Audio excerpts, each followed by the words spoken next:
નમસ્કાર, આપ જોઈ રહ્યા છો નેશન પ્લસ ન્યૂઝ. હું છું આપની સાથે હેતલ વગર. ડભોઈ યાત્રાધામ ચાંદોદના બજારમાં આખલાઓ યુદ્ધ ચડતા બે બાઇક રોડ પર ફંગોળાઈ હતી અને નાસભાગના દ્રશ્યો સર્જાયા હતા. વડોદરા જિલ્લાના પ્રસિદ્ધ યાત્રાધામ ચાંદોદના બજારોમાં રખડતા ઢોરોનો ત્રાસ ઘણા સમયથી યથાવત રહ્યો છે. મોટી સંખ્યામાં ગાય વાછરડા અને આખલાઓ મુખ્ય બજાર સહિતના વિવિધ બજારોમાં દોડાદોડ કરી ધમાલે ચડતા હોય વાહનોને નુકસાન થવાની સાથે કરફ્યુ જેવો માહોલ સર્જાય છે. બજારમાં કામકાજ અર્થે નીકળતા ગ્રામજનો, ગૃહિણીઓ તેમજ શાળાએ જતા બાળકોને હંમેશા રખડતા ઢોરોનો ડર રહેતો હોય છે. ત્યારે ફરી બે આખલાઓ ધમાલે ચડ્યા હતા. બે આખલાઓએ યુદ્ધમાં બાઇકને રોડ પર ફંગોળી નુકસાન પહોંચાડ્યું હતું. જોકે આસપાસના લોકોએ મહામુસીબતે લડી રહેલા આખલાઓને છૂટા પાડ્યા હતા. ચાંદોદ નગરમાં રખડતા ઢોરોનો ત્રાસ જાણે નિંદ્રાધીન ગ્રામ પંચાયતની દેણ બની ગયું છે.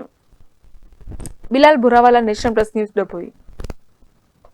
સમાચારોના સતત અપડેટ માટે નેશન પ્લસ ન્યૂઝના યુટ્યુબ ચેનલને સબસ્ક્રાઇબ કરો, બેલ આઇકન દબાવો અને ફોલો કરો ઇન્સ્ટાગ્રામ, ફેસબુક અને ટ્વિટર પર.